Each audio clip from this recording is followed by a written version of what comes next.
The invisible throne of conversation.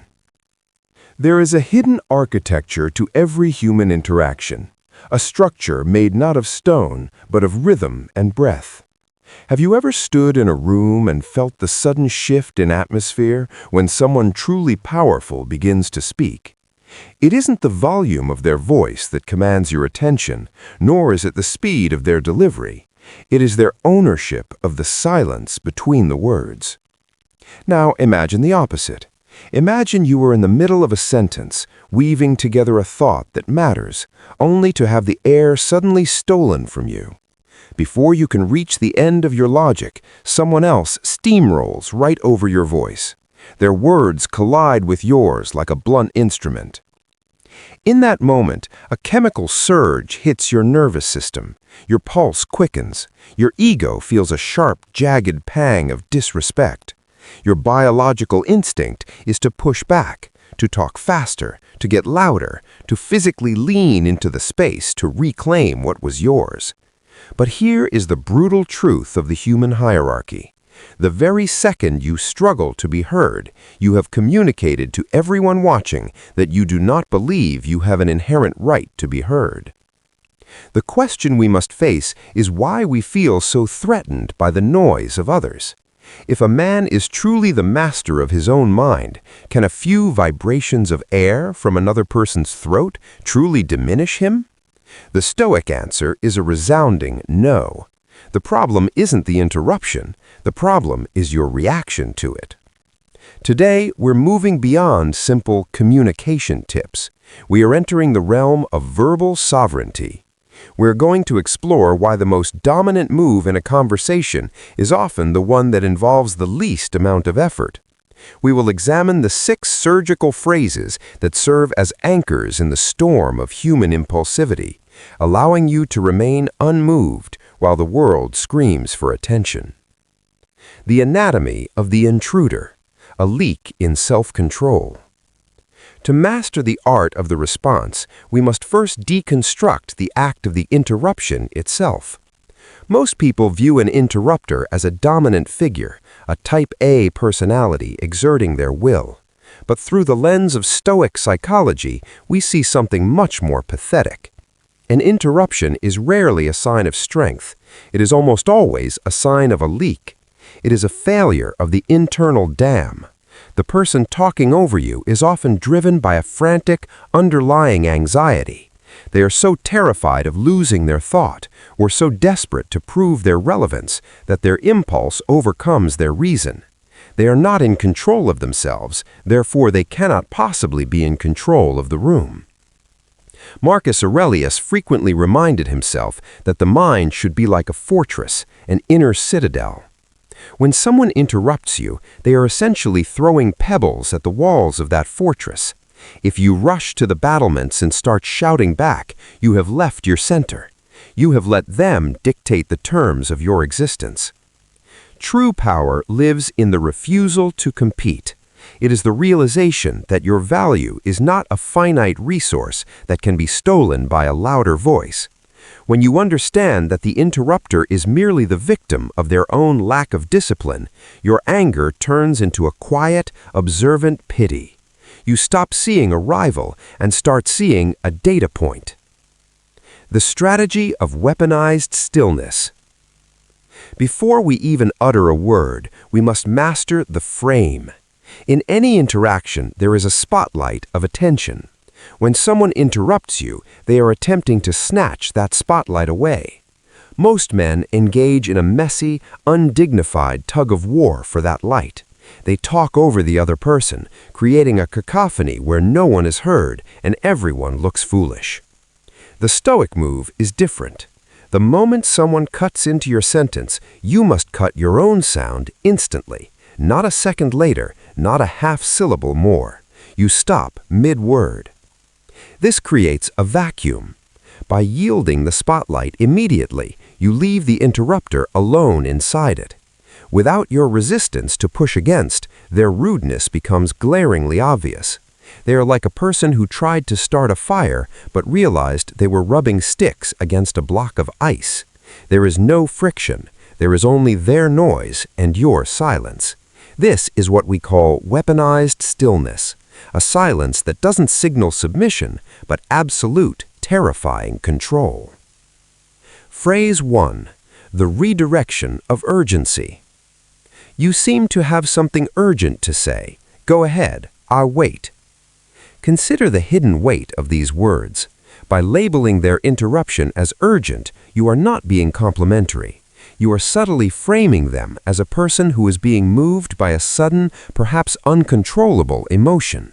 You are positioning yourself as the adult in the room who is willing to pause his serious business to attend to a child's outburst. The phrase, "I'll wait," is the most important part of this equation. It signals that the conversation has not been hijacked, it has been paused by your grace. You are the one holding the remote control. You are granting them the floor, not losing it. When you deliver this, your face must remain a mask of neutral observation.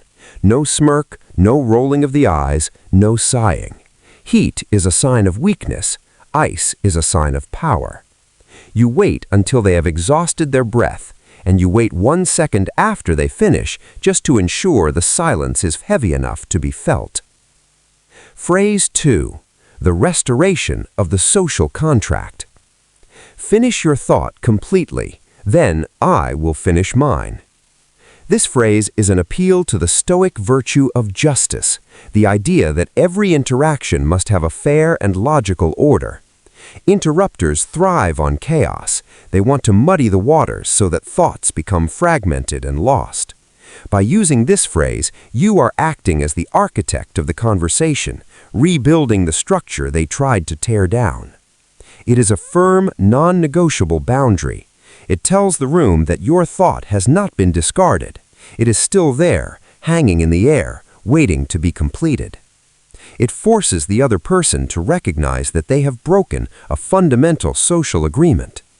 The power of this phrase lies in its lack of emotion. You are stating a fact. I will finish mine is not an observation, it is a prophecy. It informs the other person exactly what is going to happen next. It removes their ability to steer the ship and places the rudder firmly back in your hands. You are teaching them through your composure that while they may have the impulse to speak, you are the one who determines the conclusion. The command of the tempo. If the first part of our journey was about building the fortress of stillness, this second part is about how to defend it when the siege becomes aggressive.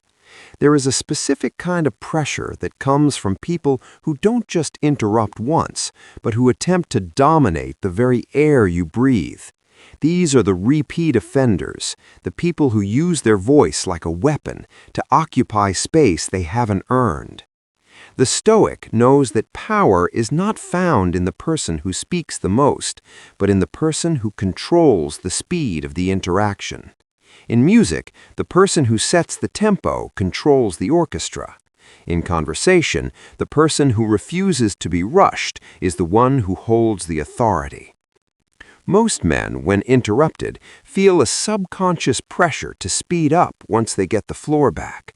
They talk faster to get it all out before they are cut off again. This is a subtle form of submission. You are letting the interrupter dictate the pace of your thoughts. To reclaim your sovereignty, you must do the exact opposite. You must become slower, heavier, and more deliberate. The sovereign second, the power of the delay. One of the most profound tools in the Stoics' arsenal is the sovereign second. This is the deliberate pause you take after the interrupter has finished their intrusion. Most people are terrified of a gap in the conversation. They rush to fill it. But a man who is comfortable with silence is a man who is comfortable with himself. When an interrupter finally stops talking, do not jump in immediately. Instead, look at them. Stay silent for 1 full second longer than is socially comfortable. This second serves as a filter. It washes away the frantic energy the other person just brought into the room. It signals that you were not sitting there waiting for your turn to speak, but rather you were observing them. It transforms you from a participant in a squabble into a judge of the interaction. Only after that second has passed do you deploy the next level of verbal command. Phrase 3, the mirror of curiosity. I do want to hear your point. Are you jumping in because you thought I was finished or because you don't want to hear the rest? This is not an attack, it is an inquiry. In Stoicism, curiosity is a form of control. While the other person is acting on impulse, you are acting on logic. By asking this question, you are pulling the hidden, ugly dynamic of the interruption into the bright light of day. Most interruptions happen on autopilot. People do it without thinking. This phrase forces the interrupter to engage their rational mind. It makes them self-conscious. You are holding up a mirror to their behavior and asking them to explain it. Notice that you aren't being aggressive. You aren't saying, "Stop interrupting me." You are offering them two choices, both of which require them to acknowledge your status. If they say they thought you were finished, you have successfully pointed out their error. If they admit they don't want to hear the rest, they look like a fool in front of the room. Usually they will apologize and retreat. You have reclaimed your authority without ever raising your voice. The fact of incompletion. I'm going to pause you there for a second. I wasn't quite finished with that thought. This is the most dangerous phrase in your toolkit because it is disguised as politeness, but it is actually a boundary with teeth. The key word here is pause. When you tell someone, "I'm going to pause you," you are asserting that you have the remote control to the conversation. You are acting as the moderator of the interaction. You aren't begging them to stop. You are informing them that they are stopped. The follow-up, "I wasn't quite finished," is a statement of objective fact. Facts do not require heat. They do not require you to turn red on the face or point your finger. They simply require weight. The Stoic delivers this phrase with a downward inflection, meaning the pitch of your voice drops at the end of the sentence. This signals finality. It signals that there is no room for debate. You are simply stating the current reality of the situation, and then you move back into your point with a steady, unhurried pace. The alchemy of emotional indifference. The reason these phrases work is not because the words are magic. They work because of the void behind them. If you say these things while you are visibly angry, they will fail. If you say them while you are shaking with frustration, they will fail. The true Stoic philosopher Epictetus said that no one can hurt you without your consent. If someone interrupts you and you get angry, you have given them your consent to ruin your peace. You have handed them the keys to your emotional kingdom. True mastery is being able to use these phrases while genuinely feeling nothing but a mild interest in the other person's lack of self-control. When you are indifferent to the interruption, you become invincible. The other person can scream, they can cut in, they can try to dominate, but if you remain a calm, steady rock in the middle of their ocean, the waves will eventually tire themselves out. You aren't fighting the waves, you are simply being the rock. The final transformation of the voice. We have moved through the tactical and the psychological. Now we enter the spiritual and the ultimate. The final level of Stoic communication is the realization that your words are a finite resource.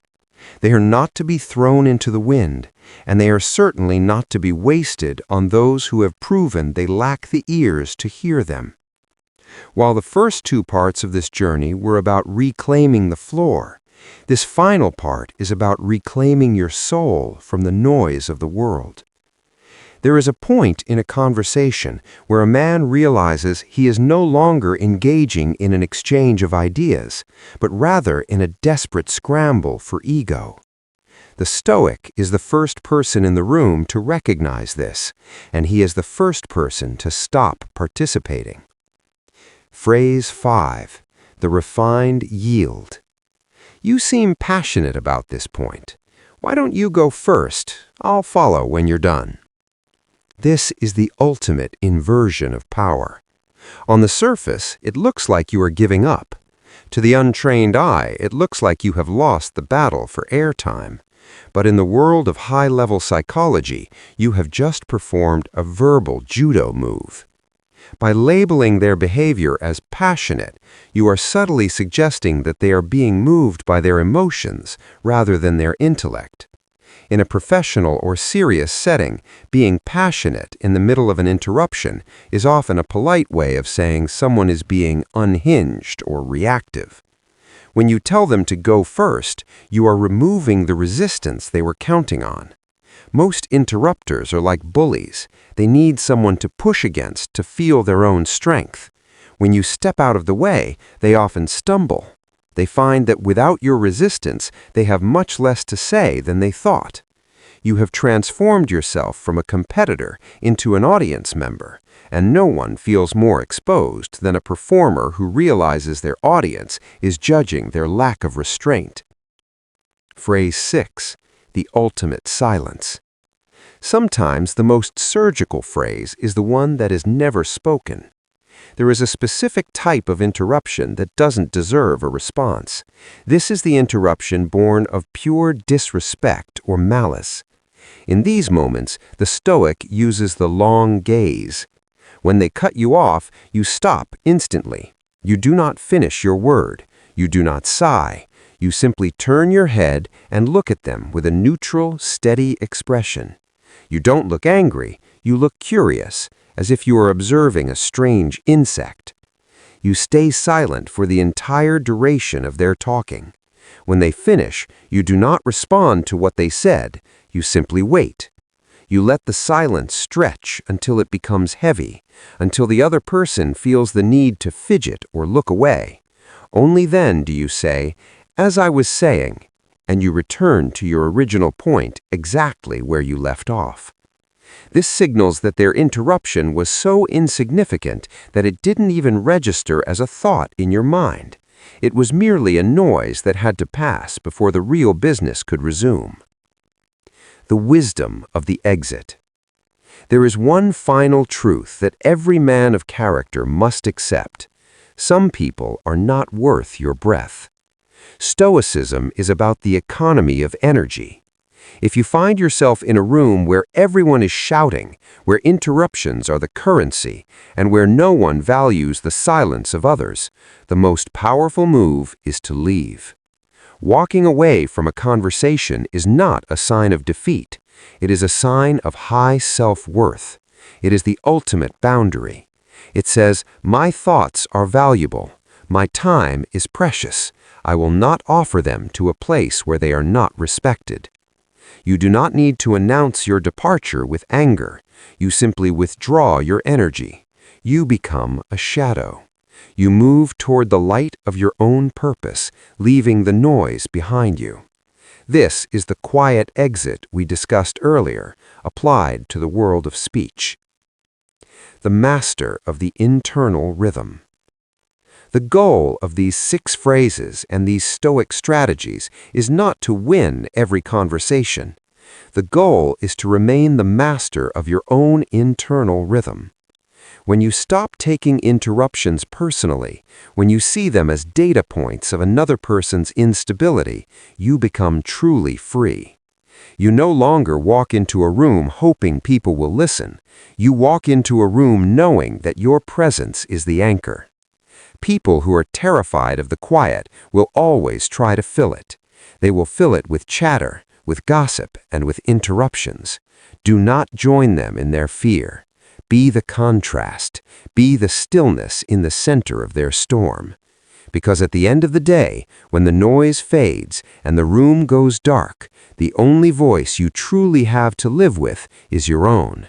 Make sure that voice is one of dignity, one of composure, and one that never had to beg for the right to be heard. Your silence is a fortress. Your words are the guards at the gate. Treat them both with the respect they deserve, and the world will have no choice but to do the same.